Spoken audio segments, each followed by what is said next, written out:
प्रिय मित्रों, नमो नमः। संस्कृत कौमुदी में आप सभी लोगों का स्वागत है। मित्रों, हम लोग अध्ययन कर रहे हैं मेघदूतम का, और हम लोगों ने कल की कक्षा को यहीं पर छोड़ा था, अर्थात कल की कक्षा को इसी जगह हम लोगों ने समाप्त किया था। इसलिए मैं सोच रहा हूँ कि इसी चित्र के साथ ही आज की कक्षा का आरंभ किया जाए, तो जो नए लोग हैं वो भी और जो पहले से लोग जुड़े हैं उनको भी बिल्कुल स्पष्ट हो जाएगा। तो मित्रों, हम लोगों ने कल तक श्लोक 19 तक अध्ययन कर चुके हैं और इस चित्र के द्वारा समझ चुके हैं कल ही के कक्षा में कि यह मेघ, यह यक्ष जो है आषाढ़ के प्रथम दिन इस मेघ का दर्शन इस रामगिरी पर्वत से करता है। फिर बाकी की आगे की प्रक्रियाएं, चर्चाएं वो होती हैं, आज इसको अब नहीं किया जाएगा। फिर यहाँ से यह उत्तर दिशा की ओर चल पड़ता है। यह मेघ इस उत्तर दिशा की ओर चल पड़ता है और उत्तर दिशा में जाने पर उसको पहला प्रदेश यह माल प्रदेश पड़ता है। ठीक, यहाँ से फिर यह कुछ पश्चिम दिशा की ओर जा करके पुनः उत्तर दिशा की ओर चल पड़ता है और उत्तर दिशा की ओर जाने पर यह आम्रकूट, जिसको कि आधुनिक विद्वान अमरकंटक कहते हैं, यहाँ तक यह यहाँ पर पहुंच जाता है। अब इसके बाद यह फिर पुनः उत्तर दिशा की ओर बढ़ता है मेघ। यह मेघ जो है पुनः उत्तर दिशा की ओर बढ़ता है और बिंद की तलहटी में फैले हुए इस नर्मदा नदी को, अर्थात इस रेवा नदी को जो है वह श्रृंगार की हुई हाथी, अर्थात हाथियों के ऊपर जो रेखा के तरह श्रृंगार किया जाता है, उस नर्मदा नदी का दर्शन करता है। तो मित्रों, नर्मदा नदी का दर्शन उसे कौन से श्लोक में प्राप्त होता है? 19वें श्लोक में, जिसका कि अध्ययन हम लोग कल की कक्षा तक कर चुके हैं। बाकी इसके विशेष विशेषण की मित्रों कल की कक्षा में चर्चा हो चुकी है। और अब हम लोग अब इस 19वें श्लोक के आगे 20वें श्लोक से अध्ययन प्रारंभ करेंगे। अब इस नर्मदा नदी का जल, जो कि बिंद की तलहटी में बिखरी हुई है, फैली हुई है, अब इसका जल ग्रहण करेगा मेघ। तो अब आज हम लोग इस 20वें श्लोक से प्रारंभ करते हैं अध्ययन। तो ठीक है मित्रों, अब देखते हैं 20वां श्लोक। यह रहा अगला श्लोक, 20वां श्लोक मित्रों। और मैं यह सोच रहा हूं कि कल जो है कि रविवार है, संडे है, तो अब इसमें 20 श्लोक का हम लोग अध्ययन भी कर चुके हैं। तो कल इससे संबंधित और भूमिका में जो भी हम लोग अध्ययन किए हैं उससे संबंधित धड़ाधड़ कल जो है कि लाइव टेस्ट प्रश्नोत्तरी हो जाए। ठीक है मित्रों, तो आप लोग कमेंट्स करके अवश्य ही बता दीजिएगा कि कल लगभग कितने बजे से टेस्ट प्रश्नोत्तरी रखा जाए। चूंकि सुबह में ही या दोपहर तक, जैसे 9, 10, 11, 12 है ना, सुबह में, क्योंकि शाम में तो पुनः कक्षा ही चलेगी, है ना। इसको रोकना, चूंकि हम लोगों को पूरे मेघदूतम का अध्ययन करना है, तो रोकना बीच में इसको बाधित होगा। तो प्रश्नोत्तरी जो है वो सुबह में हो जाएगी। प्रश्न आप लोग कमेंट्स करके सुझाव दीजिएगा, उसी समय लगभग हम लोग प्रश्नोत्तरी किया जाएगा। ठीक है, अच्छा मित्रों, देखते हैं हम लोग इस 20वें श्लोक को। और मित्रों, आप लोगों से मैंने कल भी निवेदन किया था और आज भी कर रहे हैं कि आप लोग जरूर एक अलग से इसका नक्शा जरूर बनाते चलिएगा, मेघ मार्ग जरूर खींचते चलिएगा, और जो जो भी प्रदेश नदियां पढ़ते चलेंगे उसका जो है कि वहां पर विशेष विशेषण भी लिखते चलिएगा। तभी हम लोगों को देखिए मतलब कॉन्सेप्ट क्लियर रहेगा। ठीक तो देखते हैं इस श्लोक को एक बार हम लोग पढ़ लेते हैं। तस्यास्तिक्त ही वन गज मदहि वासितम वांत वृष्टि जम्बो कुंज प्रतिहतरयम तोयमादाय गच्छेह अंतः सारम घनम तुलयितुम नानिलः शक्षयति त्वाम रिक्तः सर्वो भवति लघु पूर्णता गौरवाय। है ना मित्रों, अब इस श्लोक में देखिए मेघ को यक्ष नर्मदा नदी का जल पीने के लिए कह रहे हैं। अब वो नर्मदा नदी का जल क्या है, कैसा है और क्यों पीने के लिए कह रहे हैं, यह सब इस श्लोक में वर्णित है। देखते हैं हम लोग जरा इसको ध्यान से। कह रहे तस्याह अर्थात उस, विसर्ग है मित्रों, विसर्ग को स होकर के यहाँ पर लगा लिए है ना, तो तस्याह तिक्त ही में भी विसर्ग लगेगा। तो तस्याह मतलब उस किस, उस है ना, ये तो सर्वनाम है। तो मित्रों, उस अर्थात नर्मदा, है ना, उस नर्मदा नदी के, अब यहां पर आ जाते, थोड़ा अन्वय बना करके चलते हैं हम लोग। उस नर्मदा नदी के तोयम आदाय गच्छे, तोय मतलब जल को, आदाय माने ले करके, आदाय माने ले करके तो हम लोग अर्थ लगा लेंगे पी कर, गच्छे माने व्रज अर्थात जाना। ठीक, तो कह रहे हैं कि उस नर्मदा नदी के जल को पीकर जाना। थोड़ा सा अन्वय से पढ़ेंगे तो समझने में सरलता होगी। ठीक, फिर से समझिए, कह रहे हैं कि हे मेघ तुम उस नर्मदा नदी के जल को पी करके जाना। तब प्रश्न उठता है ना मित्रों कि वह नर्मदा नदी का जल कैसा है जिसका कि हमको पान करना है। ठीक, तब आगे बता रहे हैं कि सुनो, और उस नर्मदा नदी का जो जल है वो तिक्त ही है ना, यह मात्रा तब पर के चली आएगी इस पे ती, और यहाँ पर भी विसर्ग लग जाएगा मित्रों, क्योंकि विसर्ग को रुत हुआ है वहां पर। करें तिक्त ही, तिक्त ही अर्थात तीखा है ना। कह रहे उस नर्मदा नदी का जल कैसा है, तो कह रहे तीखा है। ठीक, अब आगे कह रहे हैं कि और कैसा है, एक विशेषण तो बता दिए, उस नर्मदा नदी का जल तीखा कह लें या फिर मित्रों तीता कह लें। ठीक, जो भी अर्थ लगा ले आप लोग। आगे कह रहे हैं कि और वह जल कैसा है, तो वन गज मदहि वासितम, यानी कि वन मतलब जंगली, वन अर्थात जंगली, गज माने हाथियों के, जंगली हाथियों के। अब कह रहे मदहि माने मद से, जंगली हाथियों के मद से क्या है, वासितम अर्थात सुगंधित। राइट, करे वह नर्मदा नदी का जल जो है, एक तो पहला विशेषण बताया कि तीखा है, और दूसरा बता रहे हैं कि वह जंगली हाथियों के मद से सुगंधित है। और फिर तीसरा विशेषण बता रहे हैं और कि उस नर्मदा नदी का जल जम्बु कुंज प्रतिहतरयः, है ना, जम्बु नाम कुंजा प्रतिहतरयः यस्य तत्, है ना, कि अर्थात जिसके जल को जम्बु अर्थात जामुन, कौन मित्रों, अर्थात जामुन के कुंज, कुंज अर्थात जामुन के कुंज द्वारा प्रतिहत, है ना, प्रतिहत माने वेग को, प्रतिहतरयः माने वेग को रोक दिया गया है, वेग को रोक दिया गया है। ठीक, तो कह रहे उस नर्मदा नदी के जल को पी लेना। चूंकि देखिए बड़ा ये यहाँ पर इनके बात को लिखने का कि जामुन के कुंजों से वेग को रोक दिया गया, अगर ध्वनि निकालेंगे मित्रों तो इसका यह भी निकलता है, क्योंकि कल हम लोगों ने पढ़ा था कि विंध्याचल की तलाटी में यत्र तत्र बिखरी हुई है, तो जब बिखरी हुई तो जल तो कम रहेगा, तो कैसे पी पाएंगे मेघ।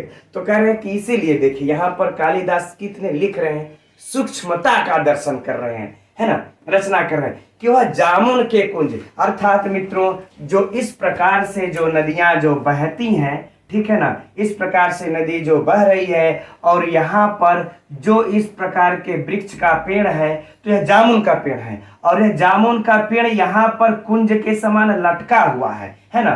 जब यह लटक गया है तो यह जो पानी बहते हुए जा रहा है यह रुक गया है ना, इसके वेग को रोक दिया है। जब इसके वेग को रोक दिया है तो यह पानी क्या हो जाएगा मित्रों, इकट्ठा हो जाएगा। राइट, है ना।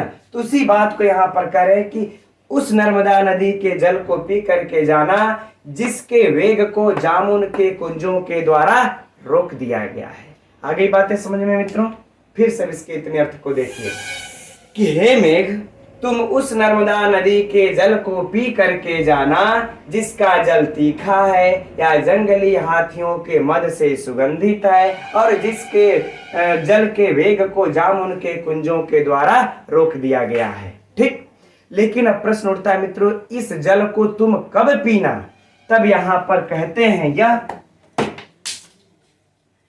कि वांत वृष्टि, है ना, वांत वृष्टि की बारिश करने के पश्चात। कब, बारिश करने के पश्चात या बारिश कर लेने पर। ठीक, कुछ भी अर्थ लगा ले हम लोग चलेगा, ठीक है ना। तो कह रहे हैं अब संपूर्ण अर्थ को अन्वय के द्वारा सुनिए कि हे मेघ बारिश कर लेने के पश्चात तुम उस नर्मदा नदी का तीखा जल और जंगली हाथियों से मद से सुगंधित और जामुन के कुंजों से जिसका वेग रोक दिया गया है, ऐसे जल को पी करके जाना। स्पष्ट हो गया, कोई समस्या नहीं। अब प्रश्न उठता है मित्रों कि उस तीखे जल को हम क्यों पिएंगे। है ना, वह मेघ तीखे जल को क्यों पिएंगे मित्रों? तो यहाँ पर देखिए एक ध्वनि निकलती है। ठीक, पहला तो बात यहीं पर चलिए अच्छा पहले हम इसको अर्थ करते फिर तीखे जल को देखा जाएगा कि उस तीखे जल को उस पीने का एक कारण यह है कि देखो अंतः सारम घना, है ना, अंतः सारम घना, क्योंकि अंतः सारम माने अंदर से, अंदर से सारम माने शक्तिशाली, अंदर से जब शक्ति होगा तो घन माने हे मेघ, हे मेघ, कि हे मेघ अंदर से अंतः से शक्तिशाली होने पर तुमको तू लई तुम माने उड़ा सकने में, उड़ा सकने में, ठीक, या उड़ाने में कह दे, बल्कि सही रहेगा उड़ाने में,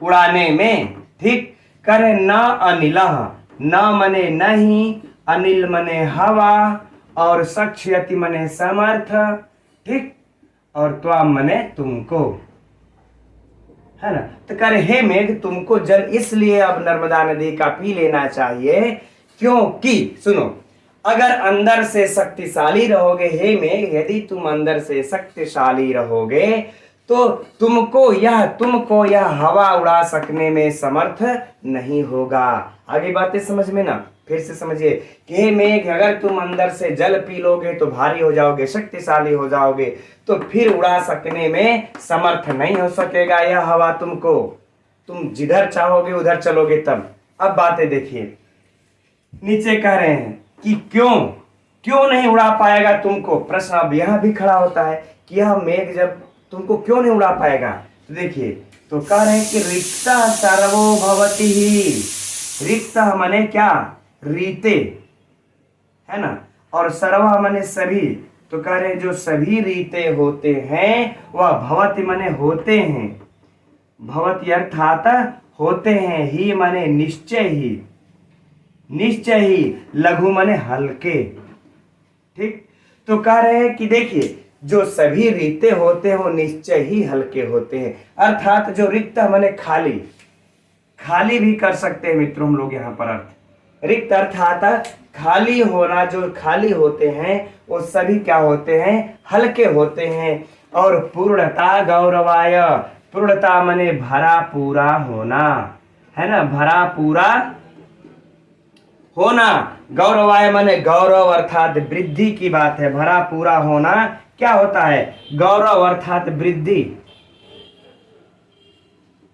गौरव अर्थात वृद्धि, कह रहे जो भरा पूरा होता है वो गौरव अर्थात वृद्धि वाला होता है। ठीक मित्रों, अब पूरे अर्थ को फिर से एक बार समझ लेते। अच्छा याद रहे कि यह पंक्ति मित्रों महत्वपूर्ण सुक्ति है, क्या है, सुक्ति है, इसको एकदम अंडरलाइन कर लीजिएगा, नोट कर लीजिएगा, परीक्षा में पूछा जा चुका है, हो सकता है तो पूछा भी जाए।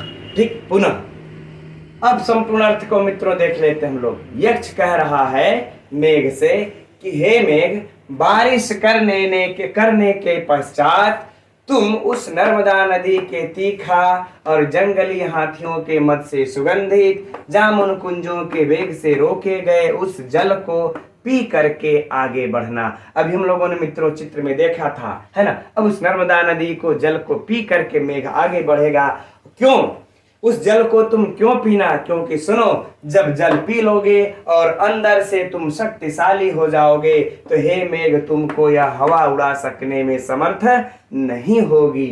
ठीक, क्योंकि सुनो जो रीते होते हैं या जो हल्के होते हैं वो सभी खाली होते हैं और भरा पूरा होना गौरव और वृद्धि की बात है। ठीक है मित्रों, ये हो गया इसका। अब हम लोग अच्छा बात कर रहे थे इस पे ध्वनि की कि इस तीखे जल को ही क्यों पीना। ठीक है ना मित्रों, तो कहा जाता है कि बारिश करने का मतलब क्या हो गया, वमन करना, वमन अर्थात उल्टी करना। तो जब भी मित्रों ये औषधि उपचार है तो सब बातें हैं कि जब उल्टी कर लिया जाता है तो उसके बाद किस तीखा चीज को पिलाया जाता है ना। इसीलिए यहाँ पर करें तो वमन कर लेने के पश्चात इस नर्मदा नदी के तीखे जल को पी लेना। ठीक मित्रों, अब हम लोग इसमें से परीक्षा से संबंधित जो प्रश्न उत्तरी बनते हैं उसको खुद करके निकालते हैं। तो पहला तो प्रश्न मित्रों यह बनेगा और महत्वपूर्ण है और पूछा हो सकता है, पूछा भी गया हो, नहीं तो पूछा ही जाएगा। ठीक है ना। किस नर्मदा नदी का जल कैसा है? तो तीखा है, पहला, है ना। या फिर तिक्त ही, है ना, तीखा जलों से युक्त कौन सी नदी है? नर्मदा है, निर्विद्या है, गंभीरा है, रेवा, है ना। इस प्रकार से दे दे ऑप्शन में। तो नर्मदा तीखा जल से युक्त कौन नदी है? रेवा अर्थात नर्मदा नदी। अगला प्रश्न कि जंगली हाथियों के मद से सुगंधित जल वाला नदी कौन सी है? तो नर्मदा नदी। फिर अगला प्रश्न कि जामुन कुंजों के द्वारा जिसका वेग रोक दिया गया हो, ऐसी कौन सी नदी है? तो फिर है नर्मदा नदी। और नर्मदा नदी का विशेषण क्या है मित्रों? तो यह तीनों है। ये तीनों से भयंकर प्रश्न है परीक्षा के में, इसमें से साहित्य के लिए महत्वपूर्ण प्रश्न है, इसको नोट कर लेना है। ठीक।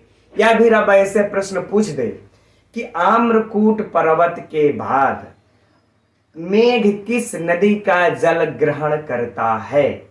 फिर से समझिएगा, आम्रकूट पर्वत के बाद मेघ आगे बढ़ने पर किस नदी का जल ग्रहण करता है?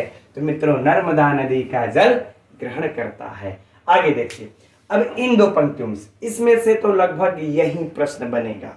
अब आगे देखते हैं इन दोनों पंक्तियों से जो प्रश्न बनेगा, जब वो आप लोग कर लेंगे, है ना, कि क्या किस प्रकार का होना गौरव वृद्धि की बात है? तो पूर्णता भरा पूरा होना गौरव की बात है ना। कौन हल्के होते हैं? तो रिक्तः सर्वो भवति ही लघु। ठीक, कोई समस्या नहीं, है ना। और मेघ, अगर इस श्लोक से चाहे ऐसे भी पूछ दे कि इस मेघ को हवा उड़ा सकने में कब समर्थ नहीं होगा, तो कह दिया जाए कि मेघ जब अंतः सारम घन, अंतः सारम, है ना, जब अंतः से शक्तिशाली होगा तब मेघ उड़ा सकने में समर्थ नहीं होगा। ठीक है मित्रों, ये रहा साहित्य से प्रश्न, इससे ज्यादा नहीं पूछा जाएगा। अब इसमें से जो हमने कहा कि यह सुक्ति है, और सुक्ति होने के कारण मित्रों इस पूर्व के अर्थ के द्वारा इसका समर्थन होने पर यहाँ पर अर्थांतर न्यास अलंकार भी है, इसको भी नोट कर लीजिएगा, है ना। यद्यपि शंकर अलंकार भी होता है बाद में, लेकिन वो नहीं पूछा जाएगा, इसलिए हम उसकी चर्चा नहीं करते हैं। यहाँ पर अर्थांतर न्यास अलंकार हो गया। अब इसमें से ये तो मित्रों हो गया साहित्य इत्यादि की बात। अब इसमें से जो व्याकरणात्मक प्रश्न बनते हैं मित्रों, व्याकरणात्मक टिप्पणियों को देखते हैं। तो इसके व्याकरणात्मक टिप्पणी में मित्रों देखते हैं तस्याह तिक्त ही, संधि हुई है, यहाँ पर कोई समस्या नहीं। अब आगे है वन गज, यानी कि वनस्य गजा, है ना, वन की हाथियों। तो मित्रों वन की हाथी क्या हो जाएगा? षष्ठी तत्पुरुष समास, कोई समस्या नहीं। आगे है देखिए मदही, यानी कि वन गज से तेसाम मदही, उनका मद। तो यहाँ पर भी मित्रों वही होगा षष्ठी तत्पुरुष समास। और इसके बाद क्या करेंगे हम लोग? इसका सुआदिक उत्पत्ति कर लेंगे अपनी आवश्यकता के अनुसार, तृतीया विभक्ति बहुवचन में बना लेंगे। वन गज मदही, यानी कि जंगली हाथियों के मद से सुगंधित, उनके द्वारा, है ना, उनके द्वारा क्या? वासितम माने सुगंधित। तो वास्तव में मित्रों वस हो जाएगा, अड़िच हो जाएगा, कट हो जाएगा, वस अड़िच और कट हो जाएगा वासितम, राइट। वांत वृष्टि, कोई समस्या नहीं। यहाँ पर बागे है जम्बु कुंज प्रतिहतरयम, है ना, तो हो जाएगा जम्बु नाम कुंजः प्रतिहतरयः यस्य तत्, क्या हो जाएगा मित्रों? बहुव्रीहि समास, कोई समस्या नहीं। तो यम आदाय गच्छे, है ना, लुट लकार आप लोग सपने में भी हल कर लेंगे, अर्ध निद्रा में भी हल कर लेंगे। तो यम आदाय, कोई समस्या नहीं, यहाँ पर बिल्कुल सरल सा है। ये सब अब पूछने वाला परीक्षा में नहीं है मित्रों, है ना। अब तो कठिन कठिन पूछे जाएंगे, कोई बात नहीं। अंतः सारम घनम तुलयितुम, तुलाधन अड़िच धन तुमुन, तुलाधन अड़िच धन तुमुन प्रत्यय तुलयितुम, राइट। न अनिल दीर्घ संधि हो, यहाँ पर सक्ष तित्वाम रिक्ता सर्वभवति ही लघु पूर्णता गौरवाय। ये गौरवाय यहाँ पर इस पूरे मैं कहता हूं इस श्लोक के व्याकरणात्मक टिप्पणियों में अगर सबसे महत्वपूर्ण है तो मित्रों यह गौरवाय है। इसमें कौन सी विभक्ति है? चतुर्थी विभक्ति, है ना। अब किस सूत्र से हुई मित्रों? तो क्लिपि संपद्यमाने, वार्तिक से, इसको आप लोग नोट कर लीजिएगा, है ना, क्लिपि संपद्यमाने।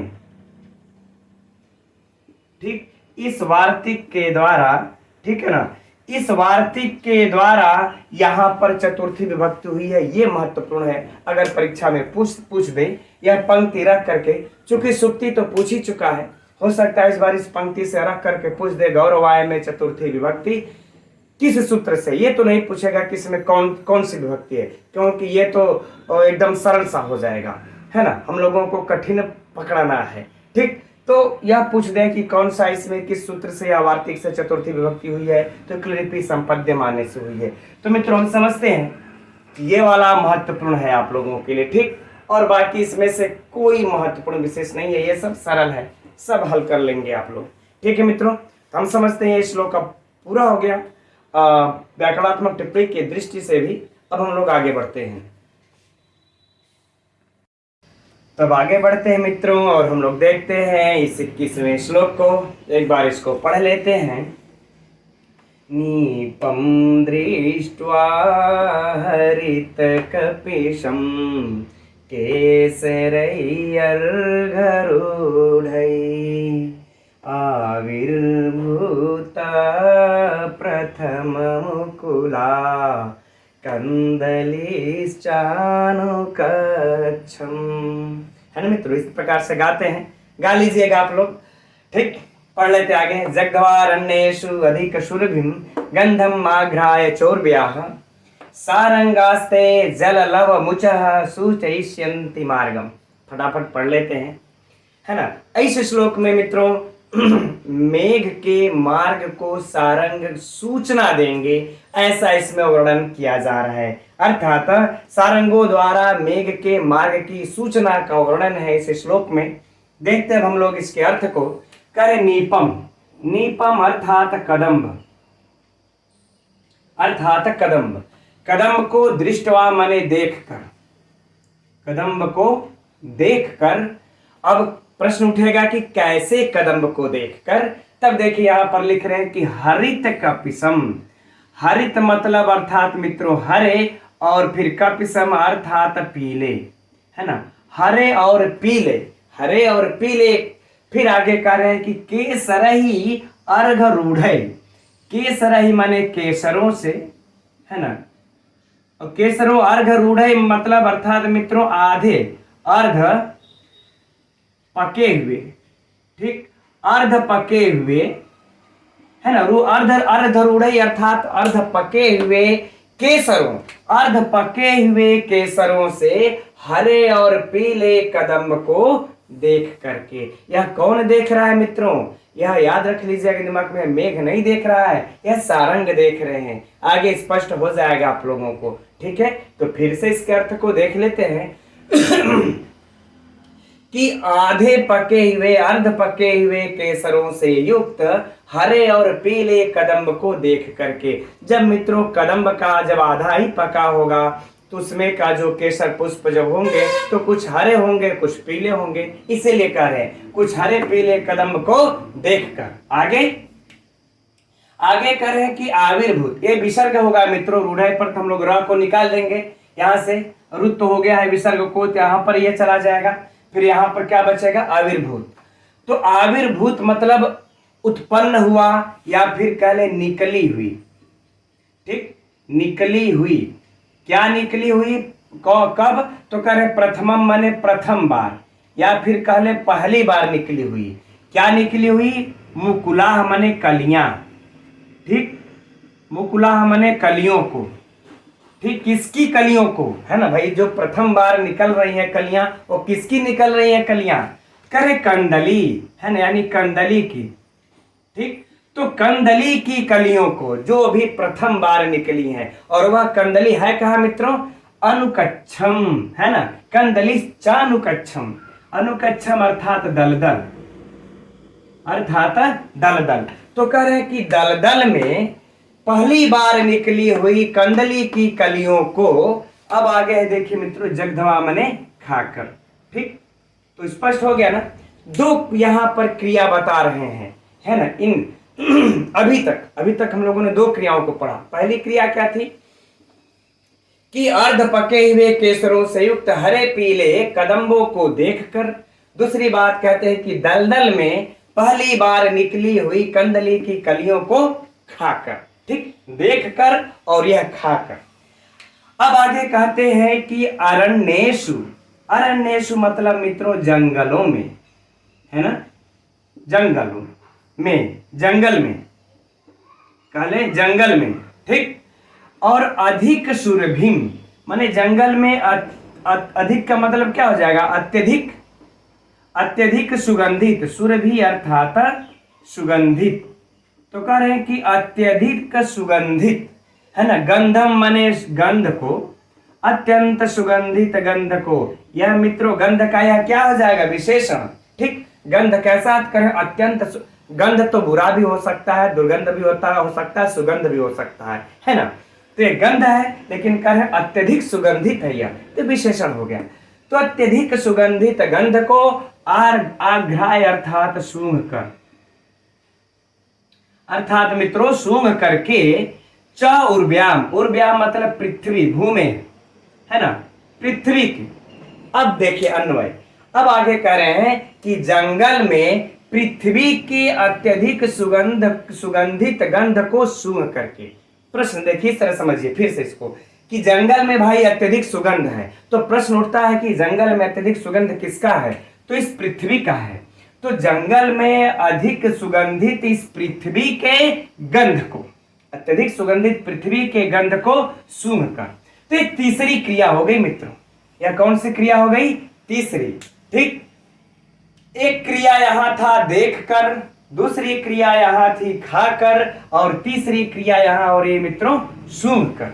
अब देखकर, खाकर, सूंघ कर लोग क्या करेंगे, ये तीनों क्रियाएं कौन कर रहा है, तो सारंगस्ते, है ना। याद रहे मित्रों, इसको बादल अर्थात मेघ का मत समझ लीजिएगा। अगर परीक्षा में ऐसे प्रश्न पूछ दे, है ना, कि हरे कदम, ये अर्ध विकसित हरे पीले केसरों से युक्त कदम्बों को कौन देखता है, तो ये सारंग देख रहे हैं। दल दल में उत्पन्न हुई पहली बार निकली हुई कंदली की कलियों को कौन खाता है, तो ये सारंग खाते हैं। यह परीक्षा का प्रश्न है मित्रों, याद कर लीजिएगा, है ना। और फिर इस जंगल में पृथ्वी की अत्यधिक सुगंधित गंध को कौन सूंघता है, कौन सूंघ रहा है, तो सारंग सूंघ रहे हैं। ये तीन प्रश्न परीक्षा के लिए यही पर चर्चा हो गई, नोट कर लीजिएगा, ठीक। अब देखते हैं आगे। कहे सारंग ते मने तुम्हारे। अच्छा, अब सारंग की बात कर ले मित्रों, परीक्षा में पूछा जा चुका है। सारंग का मतलब होता है क्रमशः क्या हो जाएगा, भौरा, यद्यपि आप सभी लोग जानते होंगे, भौरा, हरिण और हाथी, ठीक। ये क्रम से याद कीजिएगा, क्योंकि परीक्षा में जब भी पूछेगा तो इस तरह पूछेगा सारंग के क्या होंगे, तो आप लोग हाथी हरिण भौरा, चाहे हरिण भौरा हाथी, इस तरह नहीं, पहले भौरा होना चाहिए, फिर हरिण, फिर हाथी, यह याद रखिएगा, ठीक। यह बहुत बहुत महत्वपूर्ण प्रश्न है, पूछा जा चुका है, हो सकता है तो फिर आगे पूछा जाए, ठीक। तो सारंगस्ते यानी कि भौरा, हरिण और हाथी, ये तीनों। अब क्या है मित्रों, यहाँ पर ते अर्थात तुम्हारे, ते अर्थात तुम्हारे, ठीक। अब है देखिए जल लव मुचः, जल लव मुचः, जल अर्थात जल की, है ना, लव मतलब कह ले बूंद, जल की बूंदों को, मुचः माने छोड़ने वाले, जल की बूंदों को छोड़ने वाले, अर्थात जल की बूंदों को बरसाने वाले। यह मित्रों किसका विशेषण है, मेघ का विशेषण है। चलिए अच्छा, विशेषण बाद में भी इंगित कर देंगे, है ना। तो कह रहे हैं कि ये सारंग तुम्हारे, है ना, अब आगे तुम्हारे बाद में बोल लेंगे, जल की बूंदों को छोड़ने वाले मेघ तुम्हारे सूचयिषन्ति माने सूचना देंगे या सूचित करेंगे, लिट लकार है भविष्य काल, तो सूचित करेंगे, ठीक। मार्गम माने मार्ग को, मार्गम अर्थात मार्ग को, तो क्या कह रहे हैं कि तुम्हारे मार्ग को सूचित करेंगे, है ना। कह रहे कि हे मेघ, जल की बूंदों को छोड़ने वाले तुम, हो गया, जल की बूंदों को छोड़ने वाले तुम्हारे मार्ग को सूचित करेंगे कौन, भौरा, हरिण और हाथी, हो गया ना मित्रों। अब एक बार संपूर्ण अर्थ को देख लिया जाए, तो कह रहे हैं कि आधे पके हुए केसरों से युक्त हरे पीले कदम्ब को देखकर और दलदल की भूमि में पहली बार निकली हुई कलियों की कंदली की कलियों को खाकर और क्या चीज सूंघ करके, तो करे जंगल में पृथ्वी के अत्यधिक सुगंधित गंध को सूंघ करके, है ना, तुम्हारे जल की बूंदों को छोड़ने वाले तुम्हारे मार्ग को ये जो सारंग है सूचित करेंगे, तुम्हारे मार्ग को ये सारंग सूचित करेंगे। अब मित्रों यहाँ पर पहले प्रश्नोत्तरी की चर्चा कर लेते हैं, फिर बाद में और भी इससे कुछ बातों को जानेंगे। तो प्रश्नोत्तरी को तो मित्रों मैंने 3 तो आप लोगों को बता ही दिया, इन 3 से कि ये कौन देख रहा है, कौन यहाँ पर खा रहा है और कौन सूंघ रहा है, तीनों की बात होगी सारंग। और दूसरा अब अगला प्रश्न हो जाएगा मित्रों, चौथा ये वाला प्रश्न, ठीक, कि सारंग का अर्थ क्या होता है। तो सारंग के अर्थ ये तीनों होते हैं, क्रम से याद कर लेना है। अब अगला प्रश्न कि मेघ के मार्ग को कौन सूचित करता है, मेघ के मार्ग को कौन सूचित करता है। तो मित्रों सारंग सूचित करते हैं। अगर मान लेते हैं ऑप्शन में दे देगा सारंग, चातक, या फिर दे दे सिर्फ हाथी या हरिण, है ना, इस प्रकार से, तो हम सारंग को लगाएंगे, सिर्फ हाथी को नहीं लगाएंगे, क्योंकि सारंग में तो तीनों आ रहे हैं, तीनों उसके मार्ग को सूचित कर रहे हैं। ठीक, अचातक तो सूचित नहीं कर रहा है, कोई बात नहीं। ठीक, तो यह हो गया इसका प्रश्न। ठीक, अब यहां पर मित्रों एक निपम यह भी पूछा जा चुका है, निपम ने क्या होता है शब्द अर्थ की दृष्टि से, कदम, ठीक है ना। अच्छा मित्रों यहां पर जो एक बात है कि देखिए तुम्हारे मार्ग को सूचित करेंगे, जितने भी हमारे गांव देहात के हैं, हम भी उसी जगह से, गांव में से ही पले बड़े शिक्षित हैं, आज गांव में भी हैं, रहते ही हैं, तो वो लोग जानते होंगे मित्रों, जैसे ही जब बारिश की इधर से बादल जल की बूंदों को जब बरसाते जाता है, तो ये जो तीनों होते हैं ना उसके आगे आगे भागते हैं। तो जब भागेंगे तो इसी बात को बता रहे हैं यहाँ पर कि आगे आगे जब भागेंगे तो तुम्हारे मार्ग को सूचित करेंगे, मेघ तुम्हारे मार्ग को सूचित करेंगे। ठीक है मित्रों, चलिए ये सब ध्वनि हुई, ये सब अर्थ हुई, यद्यपि ये परीक्षा का प्रश्न नहीं है कोई। ठीक, बस हम लोगों के लिए प्रश्न है कि मेघ के मार्ग को सूचित कौन करता है, तो सारंग करते हैं। जंगल में अत्यधिक सुगंधित गंध को कौन सूंघता है, तो सारंग सूंघते हैं। इसको कौन खाता है, तो सारंग। हो गई बातें, अब आगे बढ़ते हैं। इसमें हम लोग अब जो विशेष विशेषण है उसको एक बार देख लेते हैं। ठीक है, इसमें यहां पर मित्रों देखिए, यह कदम का विशेषण है। यह कदम कैसा है, यह कदम क्या होगा, विशेष। यह कदम कैसा है, हरा पीला और अर्ध केसरे, तो ये दोनों यहां से लेकर यहां तक इसके क्या हो जाएंगे, विशेषण। यहां पर कोई समस्या नहीं। अब देखिए यहां पर एक कंदली, कंदली क्या है, विशेष। कंदली क्या हुआ, विशेष। और यहां पर यह क्या है, अब कली है, कंदली की कलियां। तो कंदली की कलियां कैसी हैं, तो कह रहे प्रथम बार निकली हुई है ना मित्रों। तो ये प्रथम मुकुला, आविर्भूत प्रथम मुकुला, यह क्या हो जाएंगे, विशेष। इस कंदली का विशेषण हो जाएगा। ऐसे कंदली को खा करके जहां पर की पहली बार निकला हो, क्या हुआ, ये विशेष हो जाएगा, ये विशेष, ये विशेषण, राइट। चलिए अब नीचे का हमने ये कह दिया कि ये उर्व्याम, यह पृथ्वी, पृथ्वी की है ना, नहीं यहां पर पृथ्वी नहीं, पृथ्वी को रहने, एक गंध हमारा क्या है, विशेष। ठीक, और यह गंध कैसा है, अत्यधिक सुगंधित, यह क्या हो जाएगा मित्रों, विशेषण। यह क्या हो जाएगा, विशेषण, राइट। तो इसमें से हम लोगों ने देखा लगभग ये 3 विशेष विशेषण यहाँ पर हम लोगों को प्राप्त हो रहे हैं, इसको भी नोट कर लीजिएगा। अब हम लोग व्याकरणात्मक टिप्पणियों को इसको देख लेते हैं, इस लोग कंप्लीट हो जाएगा। तो इसके व्याकरणात्मक टिप्पणियों में मित्रों निपम माने कदम, सब लोग जानते हैं, महत्वपूर्ण है, नोट तो हो ही चुका है। अब पूछेगा अगर दृष्ट वाक्य तो कौन नहीं हल कर लेंगे, अर्थात सारे लोग अर्धनिद्रा में भी हल कर लेंगे, कर्तव्य प्रत्यय। आगे देखते हैं, हरित कपिसम केसरई अर्धरूढ़ई, अर्धरूढ़ई अर्धा रूढ़ा, है ना, आधा पका। तो मित्रों विशेष से विशेषण ले लेंगे तो क्या हो जाएगा, कर्मधारय समास। ठीक, अब रूढ़य का है तो रूह धन कत प्रत्यय लगा लेंगे, बन जाएगा मित्रों रूढ़ा, है ना, रूढ़ा। अब इस रूढ़ा का अर्ध के साथ समास कर लेंगे, हो जाएगा कर्मधारय समास।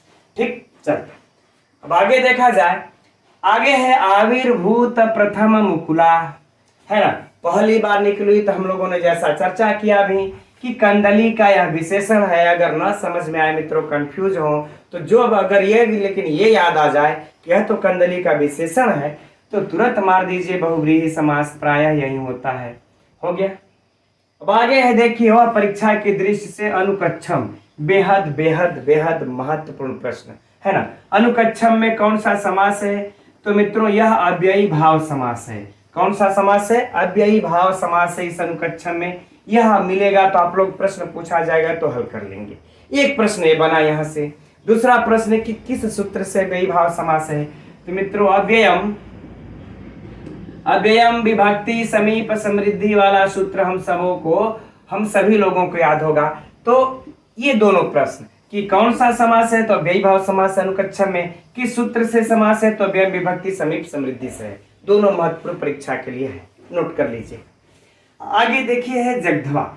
जगधवा माने खाकर, है ना। कर्तवा प्रत्यय लगा है मित्रों, हम सभी लोग इसको जानते हैं, लेकिन थोड़ा सा हो हमारे समझ में आता है कि सारे संस्कृत के स्टूडेंट लोग इसको, हम लोग छात्र लोग जानते हैं कि अध धातु से मिलकर के जगधवा बनता है, जग धातु नहीं लगता है।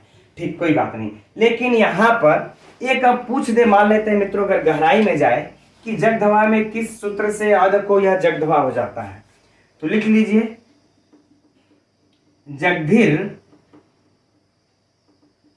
लेप, है ना, जगधीर लेप्ति कीति, ये सूत्र है मित्रों। इस सूत्र से, है ना, जगधीर लेप्ति कीति, ठीक, इस सूत्र से क्या हो जाता है, इसको अध को जगधवा हो जाता है।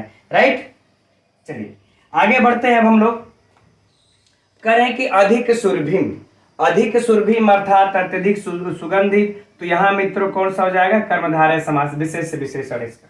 राइट, अब आगे आग्रह और व्यायाम सारंगस्ते, सारंग का देख लिया जाए क्योंकि हो सकता है इस बार इसकी व्याकरणात्मक टिप्पणियों को पूछ दे, है ना।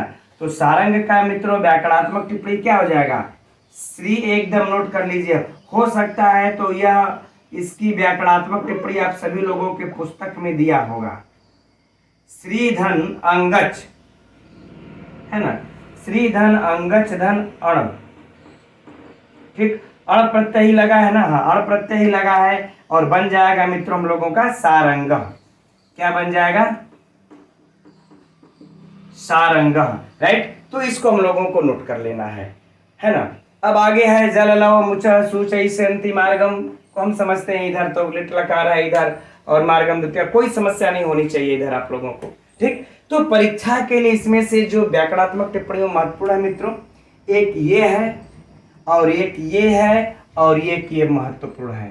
तीन महत्वपूर्ण इसमें से व्याकरणात्मक टिप्पणियां हैं और बाकी महत्वपूर्ण नहीं। अगर पूछेगा अभी तो सब सरल है, उसमें क्या लिख पढ़ करके टाइम पास करना, हल कर लेंगे आप लोग। ठीक है, अब हम लोग बढ़ते हैं अगले श्लोक की तरफ। तो यह रहा 22वां श्लोक, पढ़ लिया जाए इसको एक बार, फिर अर्थ देखेंगे। अंभो बिंदु ग्रहण चतुरांश चातकान वीक्षमाणाः श्रेणीभूताः परिगणनया निर्दिशन्तो बलाकाः त्वामासाद्य स्तनित समये मानयिष्यन्ति सिद्धाः सुत्कंपानि प्रिय सहचरी संभ्रमा लिंगितानि। है न मित्रों, इस श्लोक में सिद्धों के द्वारा मेघ के धन्यवाद देने का वर्णन कर रहे हैं महाकवि कालिदास, या फिर कह ले यक्ष कह रहा है मेघ से, हे मेघ जब वहां जाओगे तो सिद्ध गण लोग तुमको धन्यवाद देंगे। अब कब धन्यवाद देंगे, क्यों धन्यवाद देंगे, देखते हैं इस श्लोक में मित्रों। कह रहे हैं कि अंभो बिंदु, है ना, अंभो बिंदु, ठीक, अंभ मतलब क्या होगा मित्रों? जल, बिंदु माने जल की बूंदें, ठीक, जल की बूंदों को, है ना। अब ग्रहण चतुरान, ठीक, तो कह रहे ग्रहण करने में चतुर, ग्रहण करने में क्या? चतुर, ग्रहण करने में चतुर। तो जल की बूंदों को ग्रहण करने में चतुर कौन है मित्रों? चातकान, यानी चातकों को, जल की बूंदों को ग्रहण करने में चतुर चातकों को वीक्षमाणा मने देखते हुए, वीक्षमाणा मने देखते हुए, ठीक, राइट, फिर से समझ लीजिए। कह रहे कि जल की बूंदों को ग्रहण करने में चतुर चातकों को देखते हुए। मित्रों, कहा जाता है कि जो चातक अर्थात पपीहा, जिसको पक्षी बोलते हैं हम लोग, कि जब जल की बूंदों को ही यह पिया करते हैं पृथ्वी पर गिरने से पहले ही, तो जैसे जल की बूंदें गिरती हैं ये सब उड़ करके उसको पकड़ करके अर्थात कर ले कैच करते हैं, पीते हैं। तो जब यह क्रिया जब वो करेंगे, हे मेघ जब तुम बरसोगे इस प्रकार से, और वह फुदक फुदक करके या फिर कीड़ा करके जब वह चतुर्चातक जल की बूंदों को पकड़ेंगे, तो यह देखते हुए। अब प्रश्न उठता है मित्रों कि यह देखते हुए तो कौन देखते हुए? इस क्रिया को जो जल चतुर्चातक जो जल की बूंदों को पकड़ रहे हैं, इसको कौन देख रहा है? तो मित्रों सिद्धा देख रहे हैं, अर्थात सिद्ध लोग देख रहे हैं। ठीक, तो देखते हुए, इन सिद्धों को देखते हुए अब आगे कह रहे हैं, एक बात और बता रहे हैं कि श्रेणी भूता, है ना, श्रेणी भूता अर्थात पंक्ति, पंक्ति बांध करके। ठीक, पंक्ति बांध करके। अब है देखिए, पहले अच्छा पूरे अर्थ को देख लेते हैं। परिगणना माने गिनती के द्वारा, गिनती द्वारा अर्थात काले 1 2 3 4 5 6 7 इस प्रकार से, है ना, गिनती के द्वारा निर्देशन, तो माने निर्दिष्ट करते हुए या फिर बताते हुए, है ना। ठीक, चलिए हम लोग लिख लेते हैं, गिनती के द्वारा बताते हुए लिख ले, चलिए कोई बात नहीं, गिनती के द्वारा बताते हुए, है ना। तो पंक्ति बांध करके, जो पंक्ति बांधे हुए गिनती के द्वारा बताते हुए, पंक्ति बांधे हुए कौन है? बलाकाह अर्थात मित्रों बगुलियां। ठीक है ना। जब मित्रों यह जो बगुलियां हैं जब आसमान में उड़ती हैं, तो कहा जाता है कि वह, देखिए हम लोगों ने भी देखा होगा, आप लोगों ने भी देखा होगा कि इस प्रकार से पंक्ति बांध करके एक बगुली यहाँ पर हो जाती है, ठीक है ना, एक बगुली यहाँ पर हो जाती है, ठीक इस प्रकार से, है ना, और बाकी सब बगुलियां इस प्रकार से पंक्ति बना करके उड़ती हैं। ठीक इसी को कह रहे हैं, है ना। इस यहाँ पर चित्रकारी कोई विशिष्ट आवश्यकता नहीं है, बस थोड़ा सा तो यही कह रहे हैं कि ये पंक्ति बांध करके जब बगुलियां उड़ेंगी तो इनको गिनती के द्वारा निर्देशनों मैंने बताते हुए, राइट। तो मित्रों अब यहाँ पर फिर प्रश्न उठता है कि यह बगुलियों को गिनती के द्वारा कौन बता रहा है? ठीक, तो कौन बता रहा है? सिद्ध लोग बता रहे हैं। तो दो काम यहाँ पर मित्रों देखिए सिद्ध लोग कर रहे हैं। पहली बात कि सिद्ध गण अपनी प्रेमिका के साथ मान लेते वहां पर खड़े हैं, और हे मेघ जब तुम बरसोगे तो चतुर्चातक तुम्हारी जल की बूंदों को उछल उछल करके पकड़ेंगे, तो उसको देखते हुए और साथ में जो आसमान में जो बगुलियां पंक्ति बांध करके इस प्रकार से उड़ेंगी, उनको 1 2 3 4 गिनती के द्वारा बताते हुए ये सिद्धगण लोग क्या करेंगे? त्वाम माने तुमको, त्वाम अर्थात तुमको, है ना, आद्य आसाध्य माने प्राप्त कर। ठीक, प्राप्त कर, क्या प्राप्त कर? तो कह रहे हैं कि अब वो तो बात की बात है, क्या प्राप्त कर? इस तनित समय, यानी स्तनित माने होता है मित्रों गर्जन, गर्जन के समय में, गर्जन के समय में प्राप्त करके तुमको मानयिष्यन्ति माने धन्यवाद देंगे। ठीक, धन्यवाद देंगे, है ना, कौन? सिद्धा माने सिद्ध लोग। ठीक, तो कह रहे ऐसा करते हुए गर्जन के समय में प्राप्त करके तुमको सिद्ध लोग धन्यवाद देंगे। ठीक है ना, फिर से समझिएगा मित्रों, है ना, कि जब ये तुम यह क्रिया करते हुए रहेंगे सिद्ध, उस समय गर्जन के समय धन्यवाद देंगे तुमको प्राप्त करके। तो प्रश्न उठता है कि क्या प्राप्त कर जाएंगे कि सिद्ध गण लोग की हे हमको धन्यवाद देंगे? तब नीचे कह रहे हैं कि जब तुम गर्जन करोगे तो होगा क्या? ठीक, तो कह रहे स्वोत्कंपानि, स्वोत्कंपानि अर्थात कंपन के साथ, कंपन के साथ। तो कह रहे कंपन के साथ प्रिय सहचरी संभ्रमालिंगितानि, आलिंग संभ्रम आलिंगितानि। ठीक, तो हो जाएगा क्या? प्रिय सहचरी अर्थात अपनी कह ले कि प्यारी स्त्रियों, प्यारी सहचरी अर्थात स्त्रियों। ठीक, तो प्यारी स्त्रियों का संभ्रम मतलब अचानक, है ना, अचानक, आलिंगितानि माने आलिंगन को, क्या चीज, अचानक आलिंगन को प्राप्त करके, है ना, ये जो असाध्य था तो किसको प्राप्त करके उस गर्जन के समय धन्यवाद देंगे, करे कंपन के साथ प्यारी स्त्रियों का अचानक आलिंगन प्राप्त करके तुमको ध्यान देंगे। अब जरा सोचिए मित्रों कि वह सिद्ध गण लोग, यूं कहे सिद्ध गण है अर्थात वो सिद्ध लोग हैं और उनकी प्यारी सहचरी हैं, स्त्रियां हैं, और ये दोनों अपना अंगुली से अपना गिन रहे हैं और चतुर चातक को, जल की बूंदों को पकड़ते हुए देख रहे हैं। अब ऐसे में तुम अचानक से क्या करोगे, तर तर तर तर तर ताक दी जब गर्जन करोगे, तो जब गर्जन करोगे तो स्त्रियां क्या होती हो, तो भोली भाली होती हैं, वह भयभीत हो जाएंगी, भयभीत होकर के फटाक दे अपने जो है कि उस प्रिय का क्या कर लेंगी, आलिंगन कर लेंगी, किसके साथ, कंपन के साथ वो प्यारी स्त्रियां अचानक से आलिंगन कर लेंगी।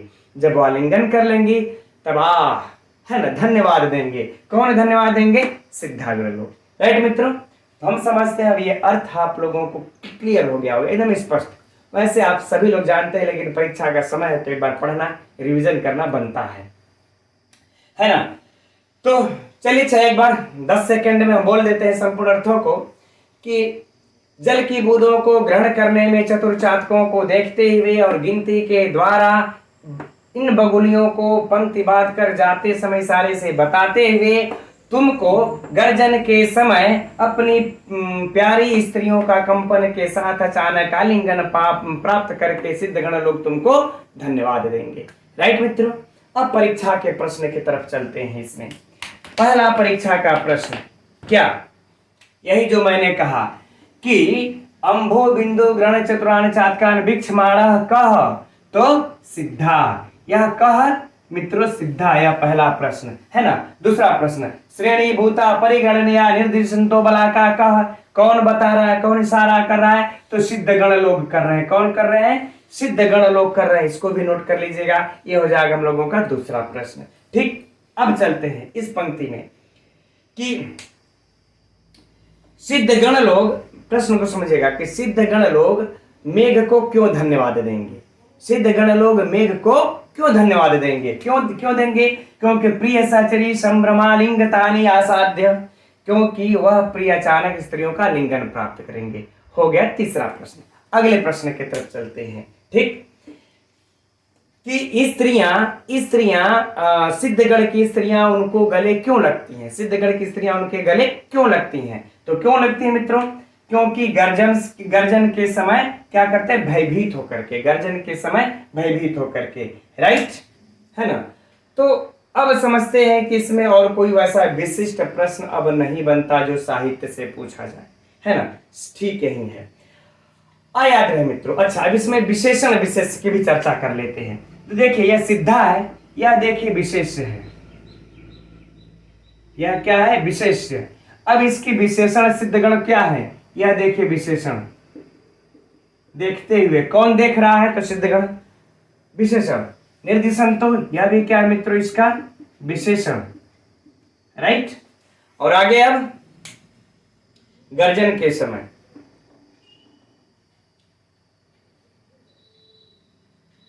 आगे कोई वैसा विशिष्ट मित्रों विशेष विशेषण इसका नहीं है। ठीक, तो इसके साहित्य से प्रश्न हो गए, इसके विशेष विशेषण से प्रश्न हो गए। अब हम लोग इसके व्याकरणात्मक टिप्पणी को देखते हैं। लेकिन याद रहे मित्रों, एकदम कॉन्सेप्ट में बैठाए रहिए दिमाग में कि मेघ कहां से चल रहा है, ये बिंद तलहटी में नर्मदा नदी का जल प्राप्त करके आगे बढ़ रहा है और आगे जा करके यह अटखेलिया कर रहा है ना।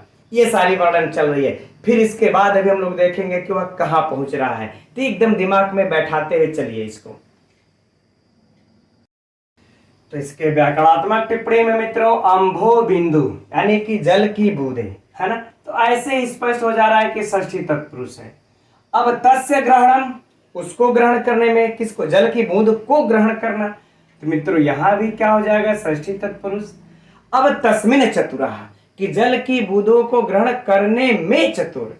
तो मित्रों जब चतुराः को जोड़ देंगे इस पूरे को, अगर पूछ दिया जाए अंभो बिंदु ग्रहण चतुरान, इसमें कौन सा समास हो जाएगा, तब सप्तमी तत्पुरुष, क्योंकि जल की बिंदु को ग्रहण करने में चतुर। ठीक, अब आ गया है चातकान, कोई समस्या नहीं। वीक्षमाणः, यह जो है कि है महत्वपूर्ण, ठीक है, वीक्षमाणः, है ना। अर्थात विधन, इक्षधन, लट धन, लट लकार में आप लोग हम लोग क्या लगा लेंगे, सानच। एकदम परीक्षा की दृष्टि से महत्वपूर्ण है मित्रों। वि इक्ष लट सानच बन जाएगा विक्षमाणा। एकदम इसको नोट कर लीजिएगा, एकदम महत्वपूर्ण है यह। राइट, चलिए अच्छा हम लोग आगे बढ़ते हैं। अब आगे है देखिए श्रेणी भूता, बोधन कत प्रत्यय, कोई समस्या नहीं। ठीक, परिगणनया निर्दिशंतो बलाका, इसको देख लेते हैं।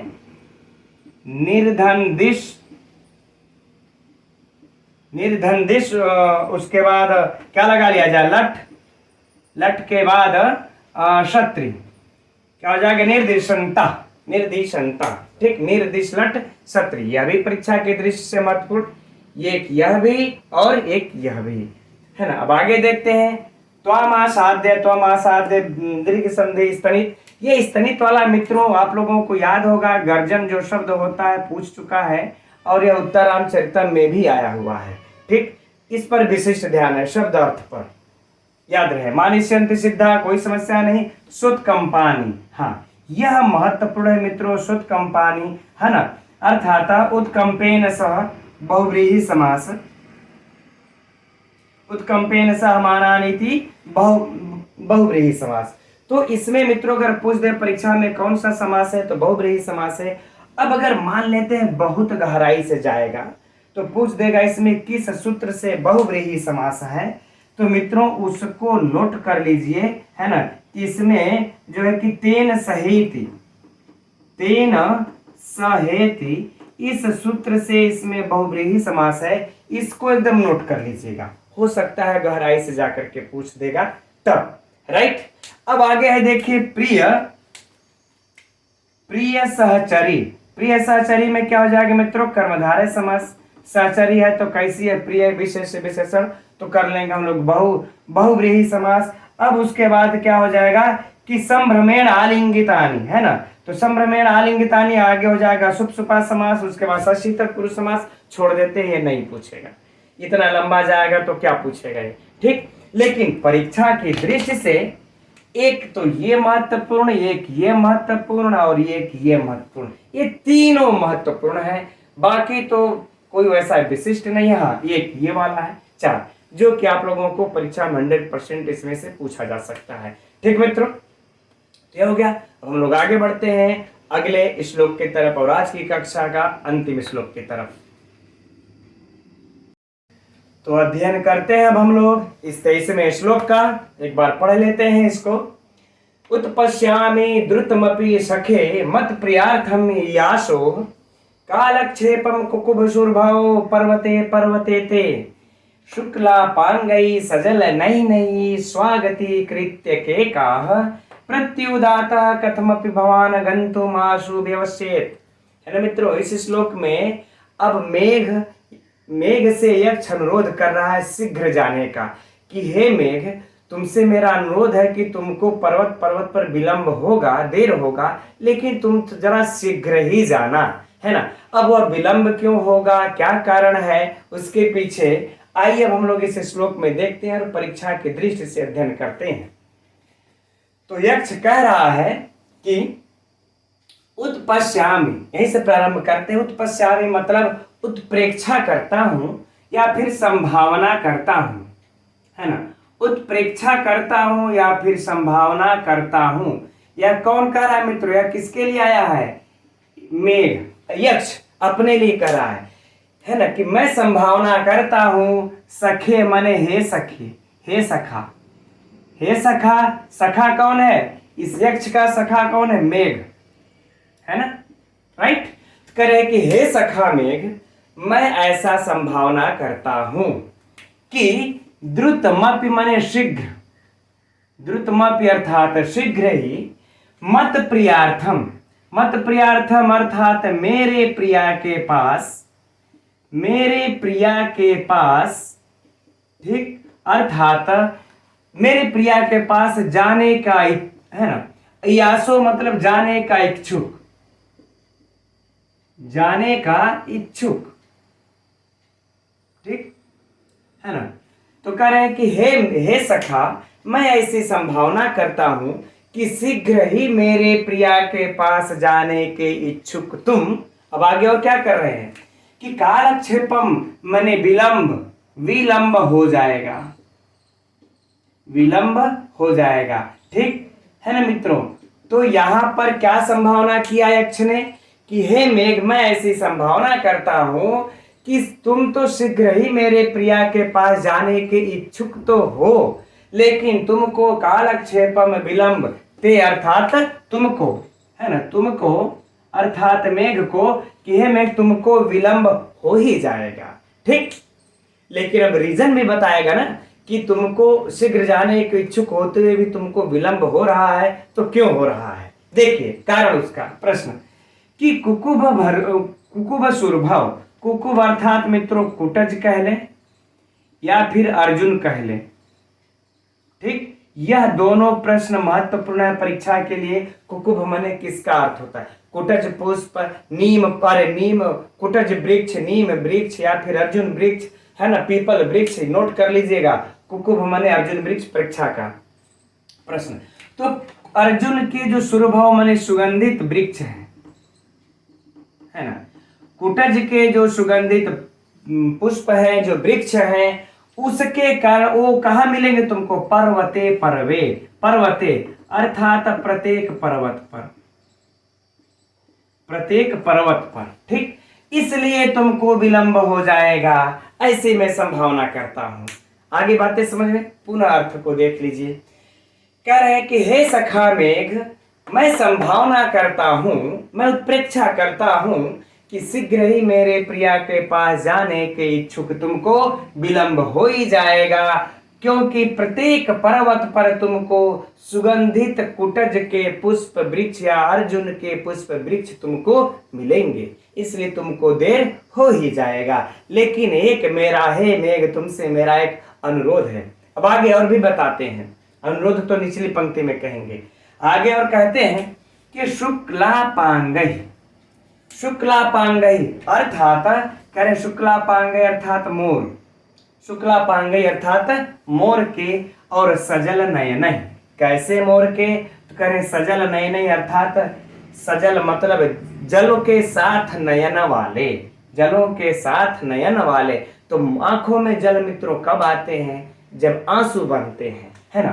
तो यही कह लें। अच्छा, लेकिन मोर की आंखों में जो आंसू आएंगे मित्रों, वो आनंद आश्रु होंगे, इसलिए हम लोग कह लें आनंद, आनंद आश्रु पूर्ण, आनंद आश्रु पूर्ण। ठीक, तो यह मोर का देखिए मित्रों विशेषण हो गया। मोर कैसा है, तो कह रहे आनंद आश्रु से पूर्ण, यानी आनंद वाले आंसुओं से भरे हुए मोर के। ठीक, इस मोर के, अब क्या, ऐसे मोर के स्वागती कृत केका, केका माने बोली या फिर कह ले आवाज, है ना, आवाज, इनके आवाज से स्वागतीकृत, स्वागतीकृत अर्थात कहे कि स्वागत करेंगे, स्वागत करेंगे। ठीक, आगे बातें समझ में, सीधे सीधे कहे कि हे मेघ, अब आगे सुनो कि तुमको आनंद से आश्रु पूर्ण, आनंद आश्रु पूर्ण नेत्रों वाले मोर अपनी केका अर्थात आवाज से तुम्हारी स्वागत करेंगे। और सुनो अब आगे कि प्रत्युद्यात अर्थात स्वागत, स्वागती कृत्य होकर के, है ना। प्रत्युद्यात का मित्र अर्थ हो जाएगा ऐसा कोई व्यक्ति जिसकी अगवानी कर चुकी हो, अगवानी में उसका कोई भी सम्मान कर दिया गया हो। ठीक है ना। तो यहां पर हम लोग अर्थ लगा लेंगे स्वागत कृत होकर, स्वागत कृत होकर। ठीक, तो हे मेघ, अब आगे तुम किससे स्वागत कृत, यानी किससे स्वागतीकृत होकर के, इन मोरों के बोली की आवाज से स्वागत कृत होकर के, कथमपि अर्थात किसी प्रकार। ठीक, भवान मने आप, किसी प्रकार आप, गंतुम मतलब जाने की, है ना, आशु मने शीघ्र, यह भी महत्वपूर्ण शब्दार्थ है मित्रों, है ना। आशु मने शीघ्र, जाने की, शीघ्र ही, व्यवसायत मने उद्योग करना, या प्रयत्न करना या कोशिश करना, है ना। तो जाने का शीघ्र ही प्रयत्न करना, प्रयत्न करना हो गया मित्रों। तो कह रहे हैं अब कि हे मेघ, तुम आनंद आश्रु पूर्ण नेत्रों वाले मोर से, वह तुम्हारी बोली अपने आवाज से केका से तुम्हारी स्वागत करेंगे और उनकी बोली से तुम स्वागतीकृत हो करके किसी प्रकार आप शीघ्र ही जाने का प्रयत्न करना। कहाँ? मेरी प्रिया के पास, अलका को शीघ्र ही जाने का प्रयत्न करना। ठीक है मित्रों, आ गई बातें समझ में। एक बार संपूर्ण अर्थ को पुनः देख लेते हैं। यक्ष कह रहे हैं कि हे मेघ, हे सखा, मैं संभावना करता हूं कि शीघ्र ही मेरे प्रिया के पास जाने का इच्छुक तुमको कुटज के पुष्पों से सुगंधित प्रत्येक पर्वत पर विलंब हो ही जाएगा और आनंद आश्रु पूर्ण वाले मोर तुम्हारी आवाजों से स्वागत करेंगे, आगवानी करेंगे और उनसे आगवानी को प्राप्त हो करके किसी प्रकार शीघ्र ही जाने का प्रयत्न करना, संदेश को ले जा करके विलंब मत करना। ठीक मित्रों, अब इसमें देखिए हम लोग परीक्षा से प्रश्न को निकालते हैं खोद करके क्या इसमें देखिए। पहला, यह प्रश्न शायद पूछा जा चुका है टीजीटी में, मुझे स्मरण नहीं है। अगर नहीं पूछा गया होगा तो हो सकता है पूछा भी जाए कि ये कुकुभ सूरभव, यानी ये जो कुटज के हैं और अर्जुन के जो पुष्प है किस पर्वत पर प्राप्त होते हैं। विकल्प ए रामगिरी, विकल्प 2 है ना आम्रकूट, विकल्प 3 विंध्य, नीचे कुछ भी बोल दे और चौथा कर दे विकल्प पर्वते पर्वते। तो मित्रों हम लोग क्या मारेंगे? पर्वते पर्वते, अर्थात प्रत्येक पर्वत पर यह कुकुभ का, कुटज का, अर्जुन का पुष्प हमें प्राप्त होता है। अगर इसी प्रश्न को परीक्षा में हम लोगों से घुमा करके पूछे कि किसका वृक्ष या किसका पुष्प प्रत्येक पर्वत पर प्राप्त होता है, तो मित्रों कुकुभ का या कुटज का या अर्जुन का, ऑप्शन में से तीनों में से कोई रहेगा, हम इसको मार देंगे। यह बहुत बहुत महत्वपूर्ण प्रश्न है, एकदम नोट कर लीजिएगा। ठीक है, चलिए अब आगे देखते हैं।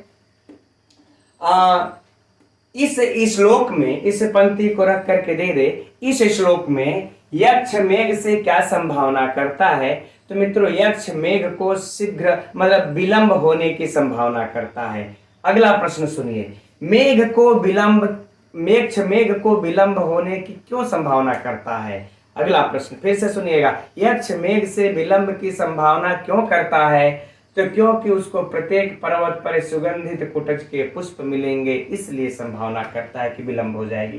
ठीक, आगे बढ़ते हैं। अगला प्रश्न कि यह भी महत्वपूर्ण प्रश्न कि यक्ष मेघ की आगवानी कौन करता है अपनी बोली के द्वारा, अपनी आवाज के द्वारा यक्ष की अगवानी कौन, अरे मेघ की अगवानी कौन करता है? मोर करता है, तोता करता है, मैना करता है, कौआ करता है। तो कौन करता है मित्रों? शुक्लापांगई, मोर यक्ष की आगवानी किए हैं। ठीक है ना, अरे मेघ की आगवानी किए हैं। राइट, चलिए अब इस निचले प्रश्न से तो मान लेते हैं आशु माने शीघ्र होता है, यह शब्द अर्थ की दृष्टि से महत्वपूर्ण है, इसीलिए आशुतोष भगवान शंकर को भी कहते हैं। आशुतोष माने भगवान शंकर होता है जो शीघ्र ही प्रसन्न हो जाए, आशु माने शीघ्र। ठीक, यह याद कर लेंगे।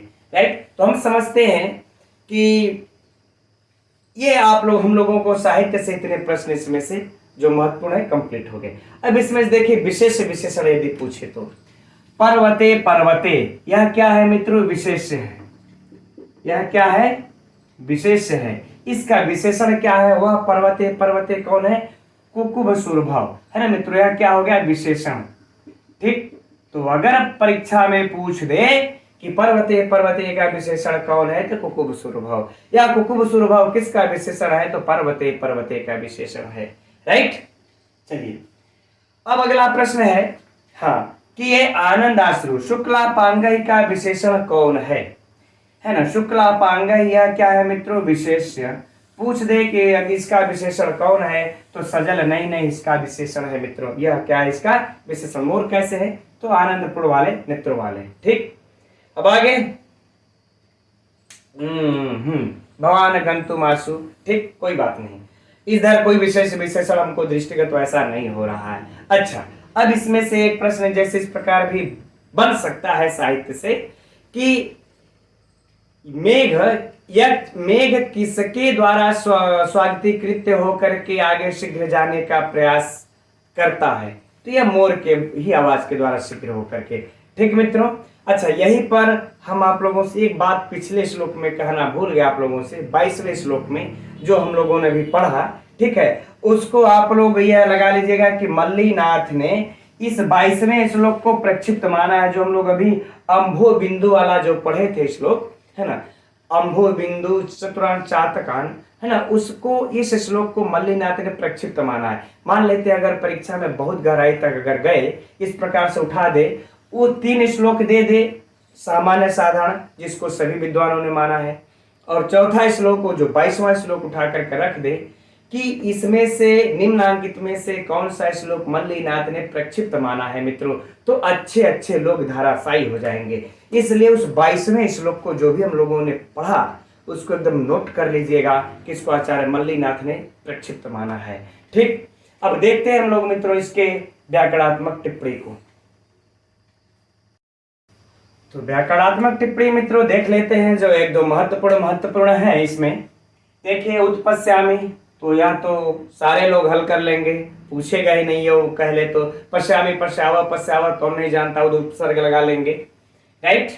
अब देखिए द्रुतमपि, फिर सखे और मत प्रियार्थम मम प्रिया, तो मित्रों कौन सा समास हो जाएगा यहाँ पर? षष्ठी तत्पुरुष समास। कोई समस्या नहीं होनी चाहिए। हाँ, ये अगला वाला जो याशो है, यह जो है कि कंफ्यूज कर सकता है ना। तो मित्रों इसकी व्युत्पत्ति के लिए देखिए, या में सन प्रत्यय लगा लेंगे। सन प्रत्यय लगा लेने के बाद मित्रों इसमें द्वित्वादि कार्य करेंगे, द्वित्वादि कार्य करके उ प्रत्यय लगा लेंगे, और इसके बाद इसका रूप चला देंगे सु आदि की उत्पत्ति करके, और यह बन जाएगा किसमें? षष्ठी विभक्ति एक वचन में। ठीक, तो अगर परीक्षा में पूछ दे, हो सकता है पूछ ही दे, यासो में कौन सा विभक्ति है ना, तो षष्ठी विभक्ति है, और इसका प्रत्यय व्युत्पत्ति प्रकृति प्रत्यय ते। ठीक है, अब आगे देखते हैं। कालक्षेपम, कोई समस्या नहीं। कुकुभ सुरुभय, सुरुभव है ना मित्रों, अर्थात कुकुभय सुरभि, यानी कि कुटज के पुष्पों के द्वारा सुगंधित। तो मित्रों एकदम स्पष्ट है, तृतीया तत्पुरुष समास, पूछने लायक भी प्रश्न है। कुकुभ सुरभव में कौन सा समास है?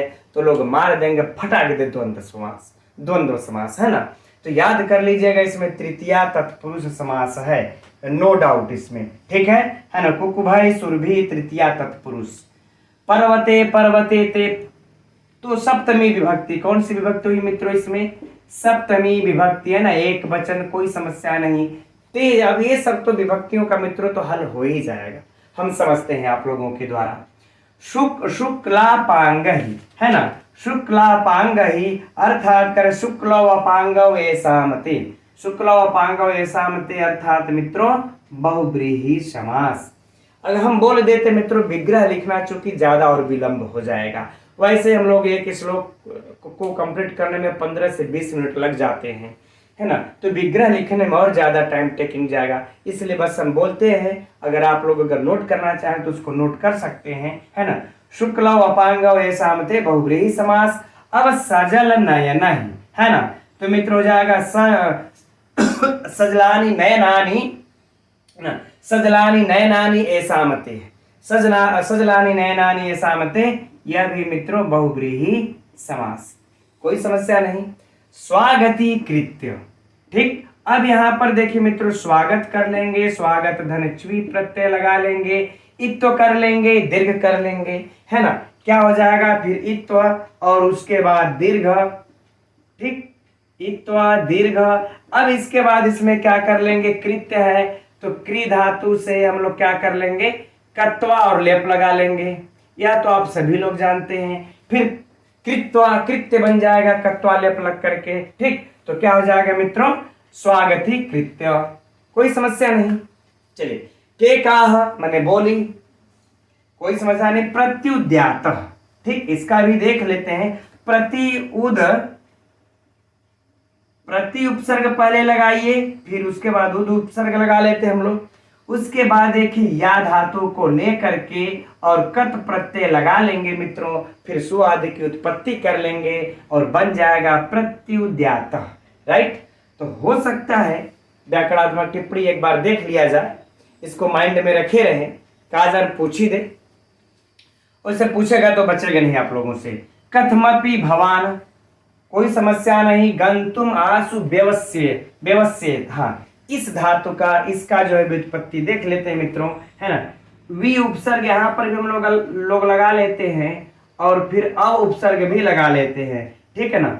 बी अवधन सो, और इसके बाद इसको हम लोग विधि लिंग लकार में रूप चला लेंगे, विधि लिंग लकार में, है ना। चलिए ठीक है, कोई बात नहीं, विधि लिंग लकार में। इसमें से अगर पूछेगा तो यही पूछेगा व्यवस्येत में कौन सा लकार है, तो विधि लिंग लकार है। कौन सा उपसर्ग है, बी अवसो विधि लिंग। राइट मित्रों, तो हम समझ रहे हैं कि व्याकरणात्मक टिप्पणियों की दृष्टि से अगर देखा जाए तो ये महत्वपूर्ण, ये दोनों समास महत्वपूर्ण है मित्रों, और ये भी महत्वपूर्ण, लगभग काले ठीक ठाक है, जो परीक्षा में पूछा जा सकता है। ठीक, बाकी ये सब तो सरल है, तो कोई समस्या नहीं है ना। तो मित्रों आज की कक्षा में इतना ही रहने देते हैं, और हाँ मैं फिर से कह दूं, आप लोग कमेंट्स करके बताइएगा कि कल हम लोग कितने बजे टेस्ट, इसका हम चाहते हैं कल टेस्ट हो जाए, तो कितने बजे टेस्ट लिया जाए, तो थोड़ा सा आप लोग कमेंट्स करके बताइएगा हमें, ठीक है मित्रों। या फिर कल टेस्ट हो भी जाना चाहिए या नहीं, या फिर और भी श्लोक पढ़ा लिया जाए, ठीक है। जैसा आप लोग कहेंगे हमें आप लोगों के अनुसार ही चलना है। तो ठीक है, अब हम लोग कल मिलते हैं ठीक इसी समय, शाम 7:30 बजे कक्षा फिक्स रहेगी। ठीक है मित्रों, नमो नमः।